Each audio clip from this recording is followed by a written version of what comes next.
Hello everyone and welcome to lecture number 5. We are going through the unit of scattering and dispersion. That is scattering and dispersion. Okay. Scattering and dispersion. In that we have started the scattering part, and in that we have gone through. Let us revise some of the theory, because this will be the class after the completion of your CI 1 exam. We have gone through scattering at long wavelength.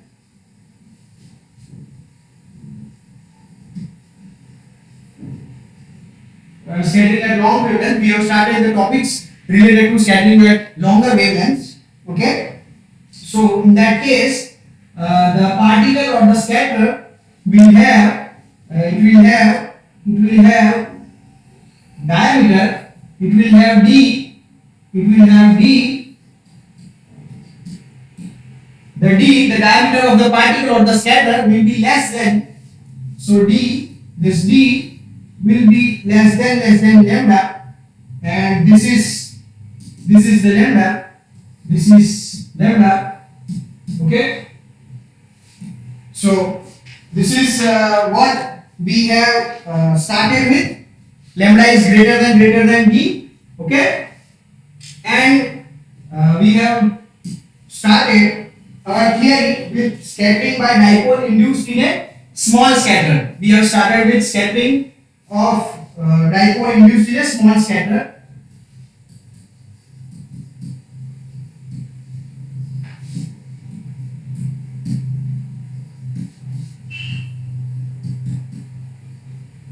Okay, we have started with scattering by small scatters. Scattering by dipole induced in a small scatter. Okay, this was the first theory. Then we came across the theory of scattering by a small dielectric sphere. So this small scatter, this small part was taken by dielectric sphere.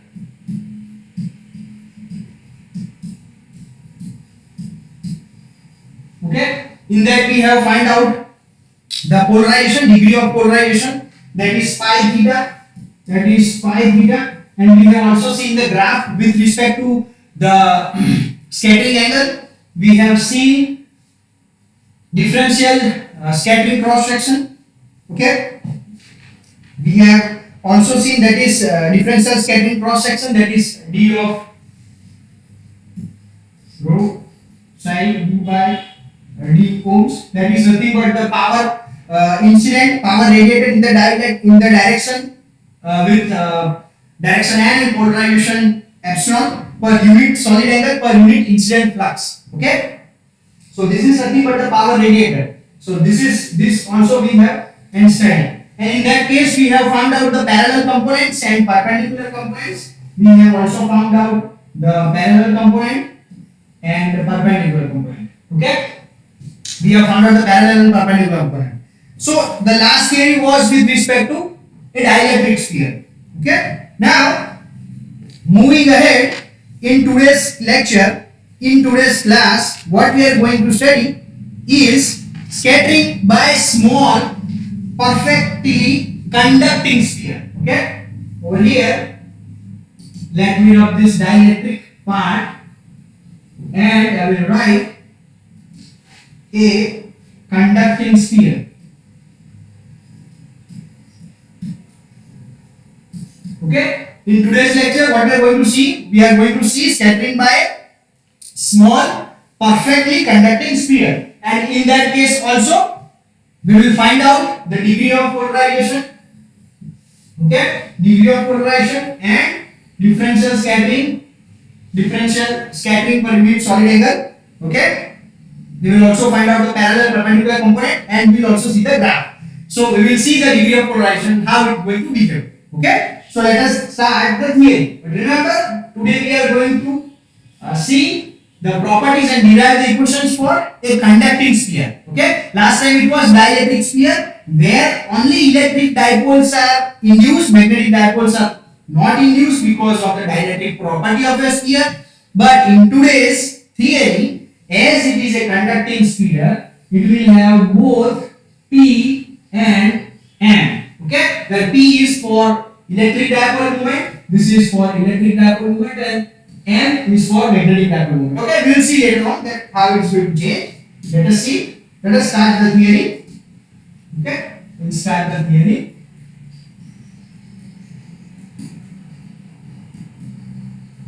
Scattering by a small perfectly conducting sphere. Okay. Okay. So today we are going to see for a conducting sphere. Now what is going to happen is, let us assume that we have a sphere of radius A. We have a sphere of radius A and we have an electric field.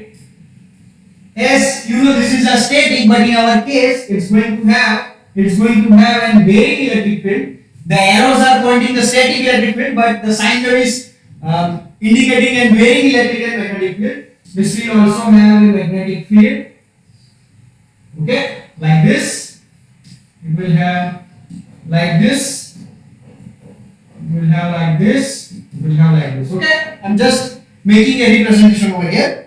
So what is going to happen is, if you take a charge nearer to this, okay, if you take a positive charge nearer to this side and negative charge nearer to this side, as due to the sphere is conducting, what is going to happen is, we will have an image charge that is minus q dash and plus q dash on the sphere. Okay, on the sphere, due to the presence of this positive and negative charge. If the positive charge is there, it will have an attraction between the negative charge. So in a sphere, you will have this kind of formation. Okay, this is nothing but the image kind of thing formation.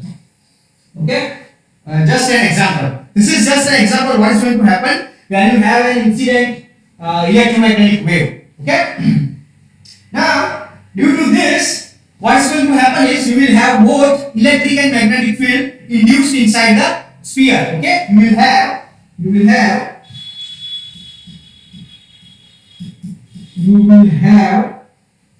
both electric and magnetic dipole moment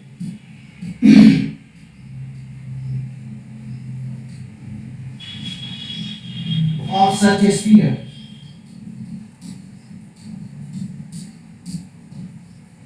Okay, so when you are talking about a perfectly conducting sphere, remember, when you are talking about a perfectly conducting sphere, remember, you will have electric and magnetic dipole moment both for a conducting sphere. Okay, you will have both electric and magnetic dipole moment induced inside a conducting sphere, or on the due to the surface charge and this kind of distribution. Okay, so now let us see that how the P and M, that is P is nothing but for electric dipole moment, M is nothing for magnetic dipole moment, how they used to be written over there. Okay, so we will have P dot e raised to minus I omega t. Okay, and we will also have m dot e raised to minus I omega t. Now remember, this e raised to minus I omega t is nothing but the frequency term.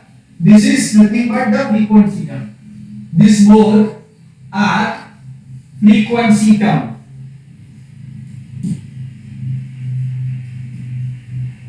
Okay, these both are nothing but the frequency term. Okay, this is for electric dipole moment.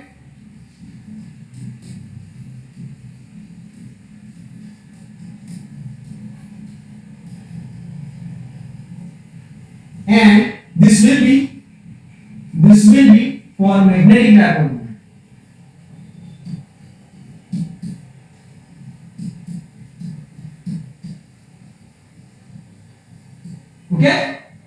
for electric dipole moment, M is for magnetic dipole moment.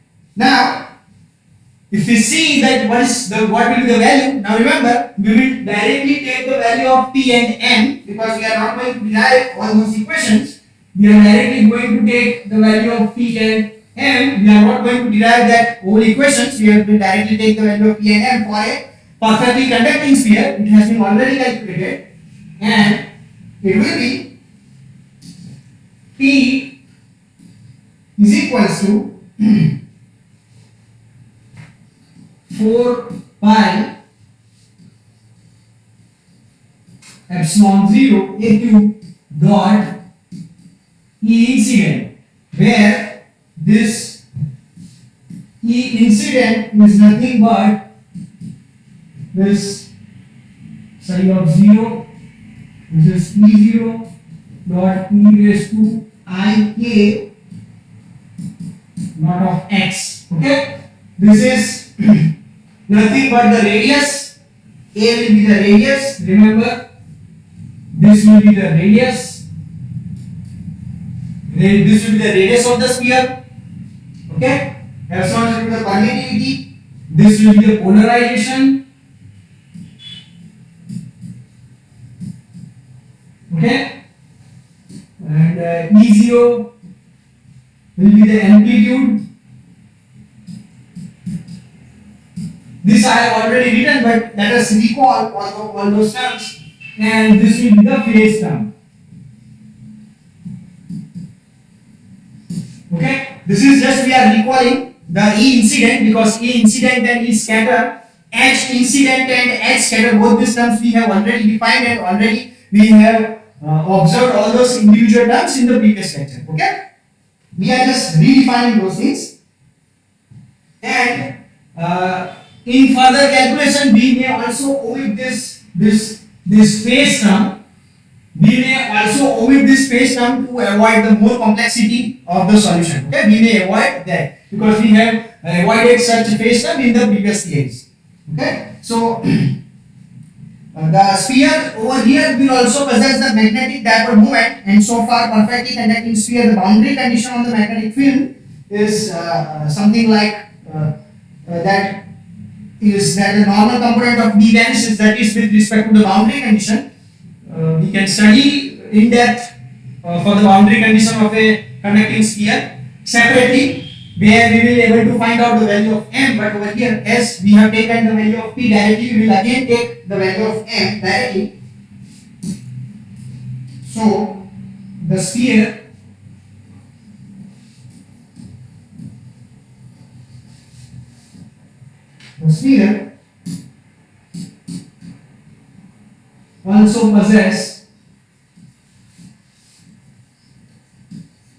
also possesses a magnetic dipole moment. Okay, that is M is equals to minus 2 pi a cube of H incidence. Okay, this is H is incident. We have also seen H incident and H scatter. Okay, those both terms we have already studied, and we will substitute the value of H incident and E incident. We have let us take the value of H incident, where H incidence we will be having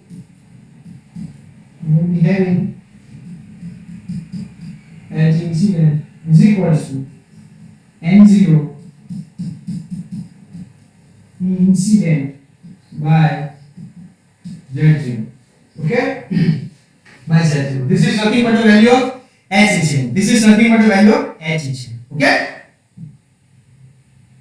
Now moving ahead, what we will find out is we will find out the differential cross section. Okay, we will find out the differential cross section. So now the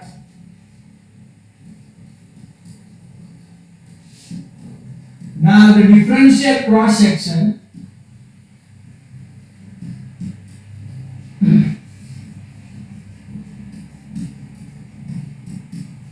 that is d rho by d ohms differential cross section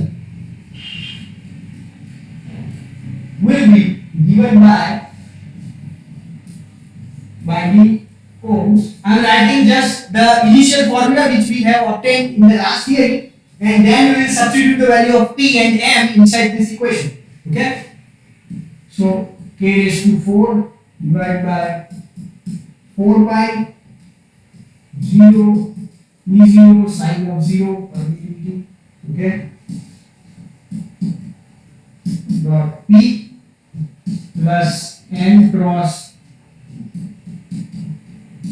conjugate divided by c dot m whole square. This will be the square. Okay, now what we will do is we will try to substitute the value of p and m. We will try to substitute and study the equation by substituting the value of p and m, because we already have the value of p and m for a conducting sphere. Okay, we have the value of p and m for a conducting sphere. Now let us substitute there.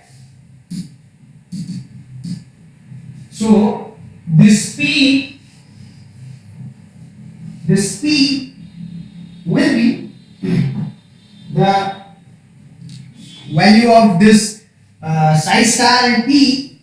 It will be, substituting the value of p, it will be 4 pi 0 psi 0 a cube e 0 dot e raised to I k not of x dot psi of 0 dot psi of conjugate. Okay, psi of conjugate. So this is nothing but the value of p. Okay, this is nothing but the value of p. We are substituting this value of p over here. Okay, so this is nothing but the value of p. Now what we are doing is we will substitute the value of m. We will substitute the value of m instead of p. Okay,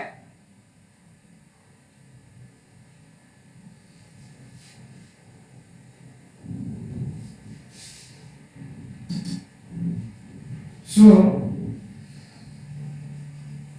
instead of p, now we are substituting the value of m, that is this whole term, this whole term.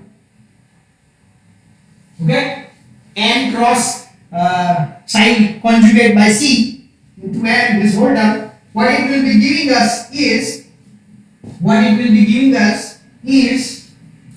n cross psi of polarization conjugate into minus 2 pi a cube at incident divided by c. Okay, this is nothing but divided by c, and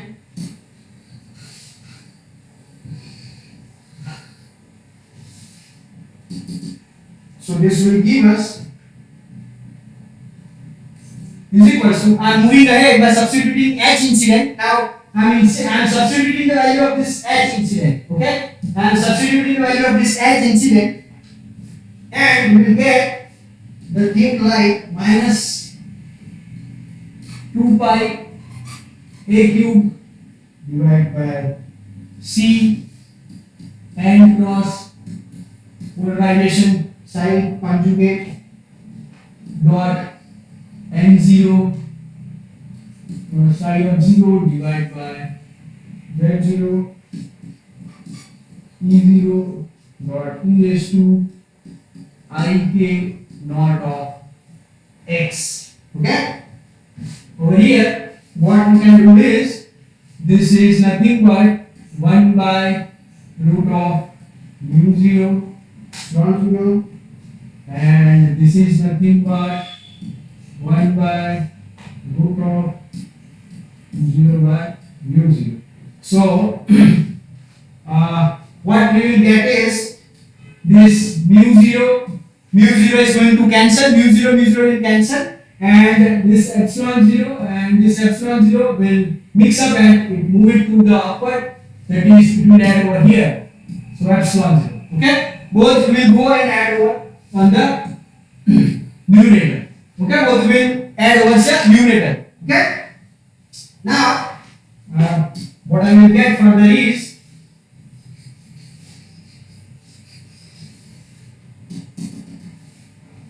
I will write the equation of I will directly write I am directly writing the equation of the differential cross section where we have already substituted the value of P and M. This is for M, this is for value of M, this whole part is for M. Now we are going to write for differential cross section, and that is going to be k raised to 4 is equals to k raised to 4 pi from 0 E0 whole square dot E0 square. E0 is going to be common because E0 term will be there in P and M both, as in M also we are having E0. Remember, up to this line, it is just the value of M. Up to this line, it is just the value of M. Now we already have the value of M and value of P. So value of P and value of M, I am just combining in that equation of differential cross section. Okay. I am just combining in the equation of differential cross section, and it's going to be 4 pi, that is epsilon 0 a cube. Over here also it will be whole square, and inside the bracket I will have sin conjugate dot psi of 0. Psi 0 is nothing but the polarization minus 1 by 2. This 1 by 2 factor is nothing. But because it has came, because we have taken 4 as common, so it's getting minus 1 by 4, and the negative sign has came from here. And this 2 and minus 2. Okay, we are here because we have taken 4 as common. Okay, don't get confused. I have tried to solve this equation with taking the reference to get as this Derry Jackson, and some equations are directly given in that book, but I have tried to solve them. So please try to write down all these equations. It will be more easier. Even if you can follow some other book, if you want to try to follow something else, then that is also accepted. That I will also accept those things. Another steps will also be accepted. Okay. So it's nothing like that. Different steps will not be accepted in exam.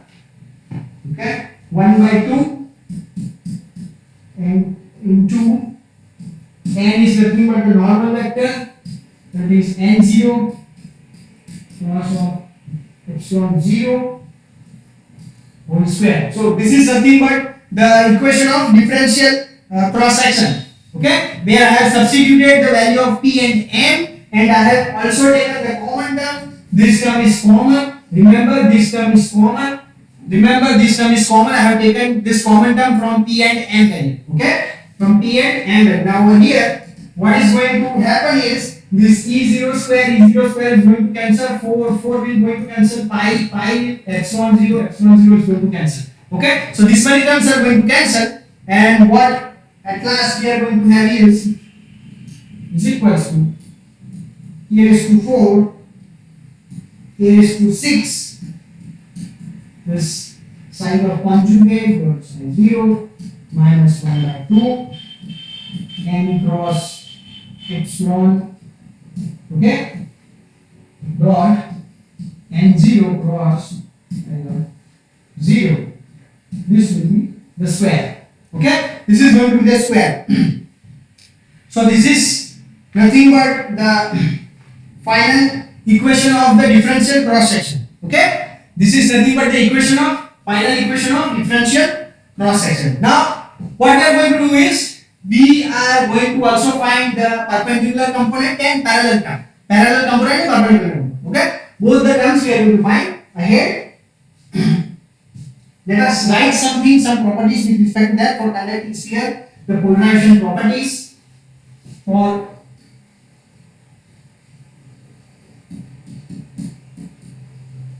conducting sphere. The polarization properties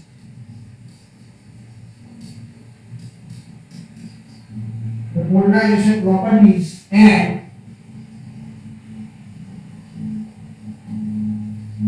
angular distribution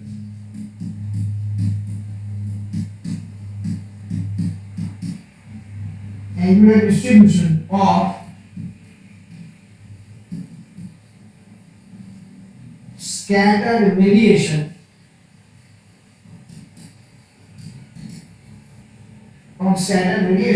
are more complicated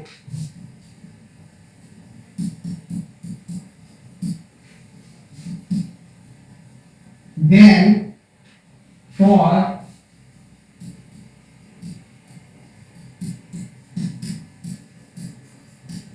the dielectric sphere. Okay? It is more complicated than as compared to the dielectric sphere. Now what we are going to do is the cross section will have two components. The cross section will have two components, that is one it will be having a parallel component, the other will be having a perpendicular component. Okay? The cross section